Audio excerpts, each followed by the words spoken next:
She appears like a small, improbable stain against a room made for light. Crystal chandeliers blink. Waiters weave between tables of polished silver and orchid centerpieces. Laughter rolls like music. At the head table, Valeria, white silk drawn tight around her like armor, holds the room the way a conductor holds an orchestra, poised, sharp, untouchable. Cameras turn to her face. The band swells. Guests lean forward for the next toast. Then a sandal skitters across the marble. It hits nothing but a cluster of flower petals and stops, as if embarrassed. The music cuts off. A hush snaps through the hall like paper. Someone mutters. A flute note hangs and dies. The woman stands in the doorway holding something wrapped in a faded handkerchief. Her clothes are the soft gray of laundries and long service, sleeves worn at the elbow, palms stained with soap and earth. Dust clings to the hem of her skirt. On her head, small, almost reverent, she has draped a veil of a different sort, a narrow strip of lace, sun-yellowed at the edges, that looks at a distance like a miniature bridal veil. She is not theatrically dressed. She simply keeps it there as if she had placed it on to keep the sun from her eyes. To some in the room, the lace looks ridiculous. To others, it looks like an act of courage. Valeria's face hardens. Her smile thins into a knife. "Who let that filthy thing in?" she snaps. The words drop like stones. Conversation freezes. A glass tips. Someone's napkin flutters down. The woman looks as if she might step back, vanish into the wall, but she does not. She clutches the little bundle to her chest. Her hands tremble. Her eyes find the groom, Emiliano, only for a breath. For him, the sight is something else entirely. Not an insult, but a memory fraying into color. Valeria crosses the room in 3 strides, a sweep of motion practiced to own space. She reaches for the lace on the woman's head with a quick, disgusted gesture. "Get out," she says, soft as command, sharp as a blade. Her hand shoves the woman outward. There is a collision with the marble. A vase trembles. Someone gasps. A waiter tries to intervene. A server's elbow knocks into a tray. Sugared almonds fly across a polished floor. A white sandal rolls past a man in a tuxedo. The woman goes down on one knee to pick it up, obedient as always. Valeria's heel finds her side. It is a small, cruel contact, a shove with the weight of a lifetime's contempt. The woman stands, steadies herself, and lets herself be shepherded toward the exit by 2 security guards whose faces are too used to this kind of order. Outside, the hall's air slaps like cold leather. The music, once proud, trembles and then resumes on a flat note, as if embarrassed. At a corner table, Javier watches everything with the slow concentration of someone who reads people the way he reads contracts. The fine print is where the truth lives. He is the best man, handsome, discreet, the groom's lawyer. Tonight, his tie is immaculate. His eyes are not. When Valeria's voice leapt, his jaw tightened. When the veil fluttered, something in him, lawyer's suspicion, human curiosity, leaned forward. "Wait," he says when the escorting guards hush the woman toward the garden door. "Leave her be." His voice is not loud. It is the pinprick of a command that asks to be noticed. The guards glance at the head table, where Valeria sits like a queen stung. They hesitate. Javier has that quiet authority people give to men who do not need to shout. One guard shrugs and lets the woman pass. Javier rises, suddenly alone with a question that tastes like a coin. He pours a glass for himself without touching it. He watches the way the woman's coat brushes the doorframe, how the lace veils her hair like a crown someone else left behind. He slips into the corridor, following the slow, dignified shuffle of someone who is done being seen at the wrong price. If you love stories that linger in your chest, subscribe and stay with me. The garden is a small secret behind the hall, a rectangle of olive trees and sculpted boxwood, a place that was clearly meant for private conversations and stolen cigarette breaks. Tonight it smells of lemon oil from the caterers and of damp earth warmed by lantern light. The woman sits on the low stone wall, the handkerchief on her lap. She does not wipe the smear of cake from her fingers or the dust from her knees. She collects them like small proofs that the world keeps turning without her. Javier comes up quietly and sits beside her, at a polite distance. His voice is low, careful, the kind that asks permission to enter. "Do you know Emiliano?" he asks. She looks at him as if counting ways to say yes. Then she nods once, taut as a wire. Her voice is small, a dry leaf. "I do." "Why were you here?" Javier asks. There is no accusation in his tone, only the habit of asking the right question once. The woman unfolds the handkerchief. Beneath it is not a bridal gown in the dramatic sense, but something else. A child's dress, no bigger than a daisy, yellowed and sewn with a mother's labor. It is delicate, frayed at the collar, with a stitch pattern down the chest that looks nothing like the silk of Valeria's gown, but everything like a small home. "I kept it," she says, "for him." Javier studies the dress as if it were a document that had never been presented in court before. Around them, the party on the other side of the glass spins like a gilded wheel. A server's laughter travels on the breeze. "Do you live nearby?" Javier asks. "No," she says. I work for the Hartleys next door. I was watering their jasmine. I saw Emiliano. I thought—" She stops, the sentence collapsing into a set of small human sounds. "He used to like these," she adds, pointing at the tiny dress. "He liked the silver button on Mama's coat." The name falls soft and certain. Javier's mind, always half a ledger, begins to flip through the pages, looking for matches. He remembers Emiliano as a boy. He remembers a photograph the groom carried in his wallet for months, an eyebrow-high stare in a faded jacket. He remembers an absence that had room for every rumor. He thinks of Valeria's laughter, how it hid a hunger for perfection. "Do you want me to tell him?" Javier asks, though the answer is already in the woman's fingers clenching the dress. She lifts her face now. The light settles on her cheekbones. She presses her thumb against the lace at her temple. "If he knows, he will not be angry," she says. "If he knows—" She stops again, and in that rupture, Javier sees something like prayer. He does not tell Emiliano right away. He watches instead. A memory flares in his mind, not a photograph, but a smell. When Emiliano walks into the garden, the first thing Javier notices is the scent that follows him, lemon cologne and a trace behind it, like a memory, of rosemary and boiled garlic. Kitchen smells. It is faint, but it lands with all the force of recognition. Emiliano pauses at the threshold, his shoulders loose behind the crispness of the suit. He looks at the woman, then at Javier. His face is the face of someone who has learned to keep emotion in a locked box. There is a small tremor behind his eyes when he sees the child's dress. "Is she—" he asks. "She says she kept it for you," Javier says. Emiliano's hands, which have always been steady, go to the small dress as if he could absorb its weight. The silence opens like a map. He kneels without thinking. The motion is old as habit, the rhythm of a child finding his mother's knees. The woman does not flinch. Her hands, rough as stone and soft as bread, come to his face. She touches his jaw like someone checking if a part of her had become real. For a second, the years fold into thin paper. Emiliano sees a corridor in his memory bathed in lamplight, a small boy with a scraped knee, a woman humming as she mends a tear in a sleeve.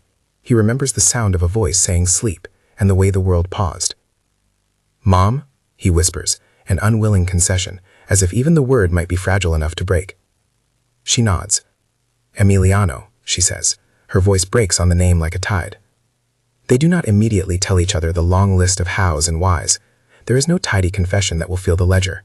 Instead, they have small things, stitches and scents, that stand in for missing pages. The woman pulls from her pocket a scrap, a ribbon from a jacket, a burnt bit of fabric, a button sewn back on with trembling thread. Each item is a punctuation mark in the story they do not have the time or the courage to speak altogether. "I left when you were small," she says finally. "I thought I was protecting you. I thought leaving would keep you clean. I thought—" Her voice breaks. "I made a choice." Emiliano closes his eyes. He remembers being small and hungry for explanation. He remembers asking for her at night and being told to be quiet. He remembers the silence that cost him a world. He remembers building himself to be a man who would never again be surprised in front of others. He remembers Valeria, who had taught him to polish himself for the world. He remembers also the sound of a woman's hands on a tiny dress. "I should have known," he says, the words slow, framing himself carefully. I remember small things, the smell of lemon, a place behind the pantry, your hands on my forehead." His hand finds hers. He notices the skin of her knuckles, the small scar along her thumb. He notices how the lace on her head is pinned with a hairpin that was once his. Memory does not return as a single flash. It filters back in fragments, pocketed memories that will not be invented now, but recognized. "Stay with me," she says softly, "just for a little while. I wanted to see you. I brought the dress. I thought—" A half smile, exhausted and stubborn, Maybe you'd laugh at how small it is." Emiliano does not laugh. He sits back, meeting her eyes. "No," he says plainly. "No laughing." He does not speak of leaving Valeria, not yet. There is a tremor in his voice, less of shock than of a man who has been asked to choose a floor to stand on. He knows the cost of choosing publicly. He knows what reputation is worth. He knows what the glitter of the reception will do to a private thing. Javier watches them with the steadiness of a man who knows a trial when he sees one. He has read contracts that require sacrifice. He has negotiated custody of small truths. He rises when Emiliano straightens, offering sanctuary with a nod. "Come on," Javier says. "They'll be looking for you." Emiliano folds himself in the suit and returns to the hall, holding the woman's hand as if it were the most dangerous truth he has ever carried. The lights inside seem harsher than before. People who had been smiling like wax statues now look like witnesses on a stage when the curtains get yanked open. At the doorway, Emiliano pauses. His chest is an anchor. He does not take the microphone with the casual ease of a practiced speaker. He holds it like someone holding a fragile thing. "Stop the music," he says simply. The band obeys, like a machine cut off mid-cog. Glasses tilt. A child stares at a balloon. Valeria's expression curdles into something unreadable. He does not raise his voice to the level of performative fury. He does not fling accusations short to decorate a speech. He speaks with the steadiness of a man who has measured every word with the sound of a mother's breath in the back of his mind. "This is my mother," he says. The room inhales. The word lands there, heavy and real. For a fraction of a second, there is a desperate, absurd hope that some will stand and clap for him. Instead, the initial reaction is a murmur that could be embarrassment, curiosity, or the fossilized politeness of people who have never had to change their course. Valeria's hand finds the edge of her gown. "This is ridiculous," she says, too loud now. Her voice trembles on the edge of hysteria. "You cannot—" "Would you have treated her differently if she were wearing silk?" Emiliano asks without raising his voice. It is a rhetorical question, but it drills into the room like a stake. Would you have invited her if she came in diamonds and a new face?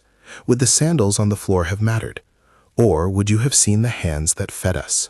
The hands that dressed a small boy when he needed it most? Nobody answers. Some faces flush.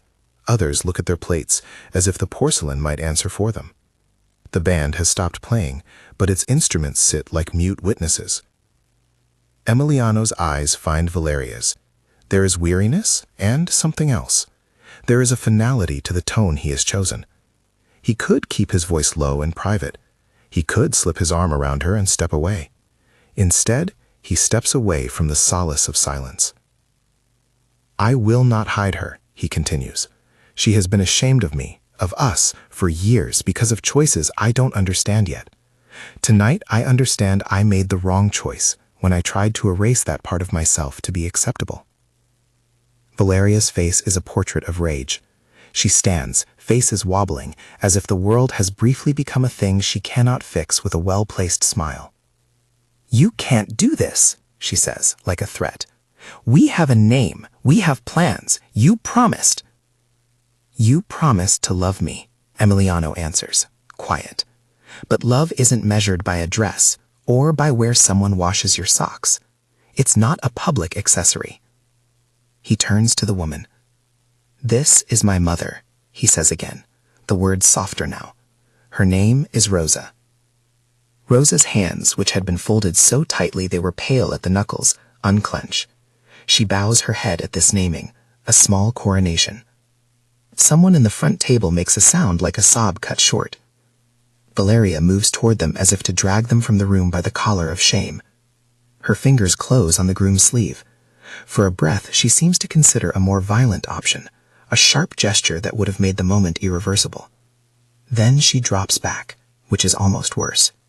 She looks at Rosa, and there is a flash of something like fear. Fear that the world might be louder than she. "Don't humiliate me in front of my guests," she hisses. "Don't make this a spectacle." Emiliano studies himself. "You started a spectacle," he says. "You judged someone and thought you would remain comfortable." He sets Rose's hand in his and doesn't let go. The guests around them shift, suddenly feeling the weight of their own silence like a cold on their skin. Some look away. A few stand. A murmur becomes words. "How could you?" someone asks, indignant on principle rather than principle itself. Shame does not belong in a ballroom, Emiliano says. It belongs on the feet of the one who uses it to lift herself. No one claps. Applause would be too easy. What comes instead is a ripple of private reckoning. A woman at a distant table covers her mouth. A man stares at his glass as if seeing his reflection for the first time without a filter. Valeria's palms dampen the silk of her gown. She had thought she could erase the messy parts of life. Except messy parts are not the stains of others. They are the fingerprints that say someone lived there. Her face closes. Pride is a brittle shield. It cracks. "I wanted this to be perfect," she says, in a tone that betrays hurt like a child losing a favorite toy. "You promised." Emiliano looks at her without contempt, only clarity. "I wanted to be perfect for you," he admits. "But perfection asked me to deny my past. It asked me to erase someone I love. I cannot do that." There is a small, charged silence where the band had been, and the photographer's flash has become indecent. Then, as if one person gives permission to another, a handful of guests stand. It is not a mass conversion. It is the beginning of a story where people choose not to be hollow. Valeria gathers her purse like a shield and storms toward the exit. Shoes click. Her train sweeps the floor like an accusation. At the doorway she pauses as if to take one last look, at the guests, at the arrangements, at Emiliano. And then she leaves, the door swinging behind her with the quiet of someone slamming the possibility of reconciliation shut. Outside, her heels drop like the sound of a book slammed closed on a life she designed without a back cover. Someone at a distant table, perhaps a cousin, perhaps a silent witness to social code, lets out a breath that could be a laugh or a sob. People murmur. The dessert course sits untouched, sugared almonds rolling like small white stones on a map. Emiliano does not follow. He is not called to stop her. Instead, he turns back to Rosa and pulls her into his arms where guests can see. He does not hide them. He holds her as if he has been waiting his whole life to know which side to stand on. The camera work of the evening, the gossip and the photographs, tries to pin the moment into a headline. People will talk about Valeria's goodbye, about Emiliano's decision, about the housekeeper who dared the veil. But the real movement is quieter, inside chests. It is in the way faces change when they are forced to measure themselves. Javier lingers at the edge of the crowd, neither omniscient nor detached. He had followed a battered lace into the garden and watched a man choose. He feels the import of the choice in that clean, rational way lawyers have. A contract of attention has been broken and rewritten on the spot.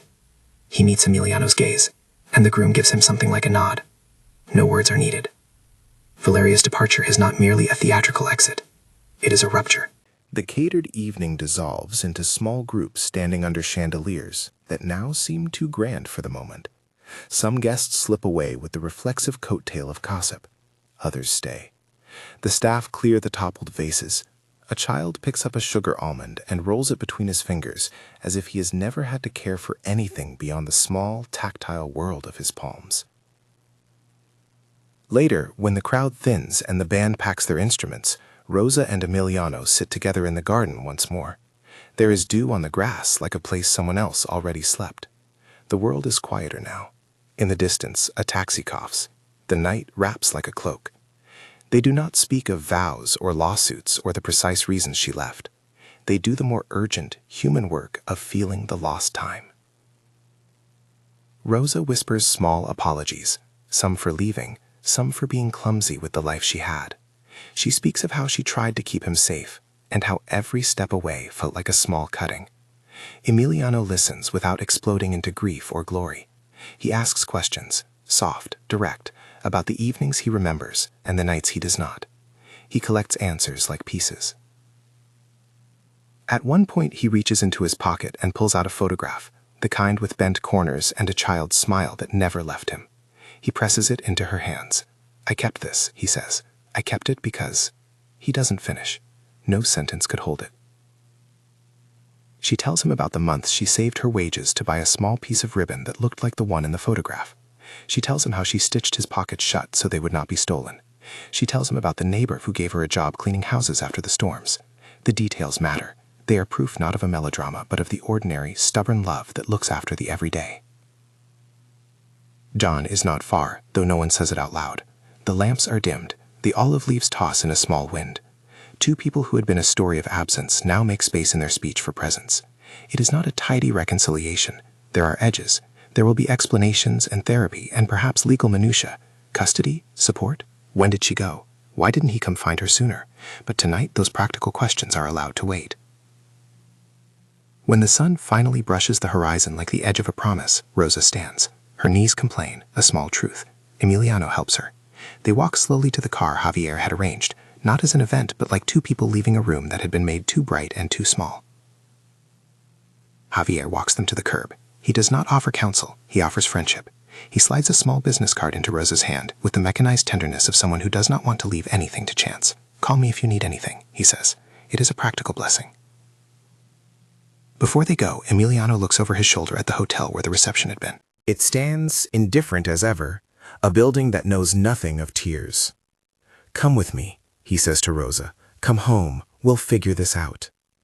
She looks at him, at the draft of newness that is his voice, and then she smiles with a sort of small, shocked gratitude you see in people who have been surprised into a second life.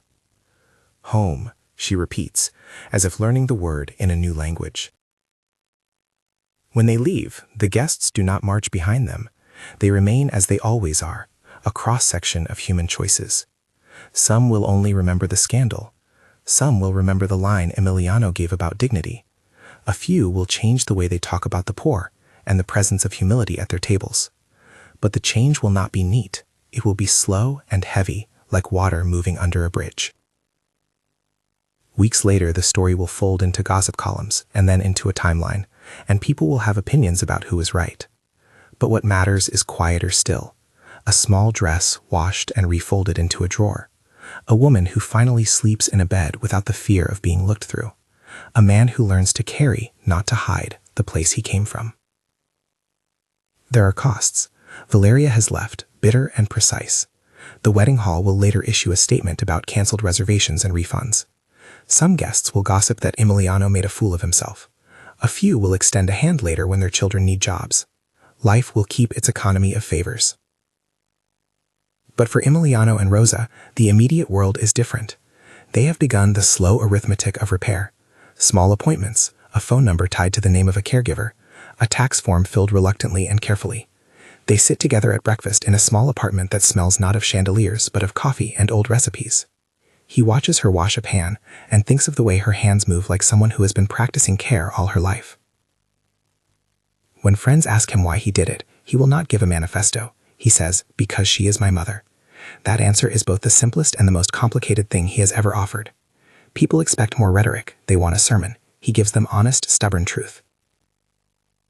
The question the story leaves on the table is not about who is right or who is wrong in a legal sense. It asks, what would you do if the person you loved most revealed a part of themselves you had hurt yourself into ignoring? Would you choose the sheen of a perfect evening or a life that is complicated, soft, and sometimes small? Would you risk social currency for the hard currency of kinship? There is no single righteous answer, but in remembering Rosa's hands mending a child's dress, in watching a man kneel and call his mother by name, we see a currency of a different sort, a dignity that will not be bought by silk and applause. Now tell us, would you have protected family above image? Share your thoughts in the comments and pass this story along to someone who needs a reminder that dignity does not wear a price tag.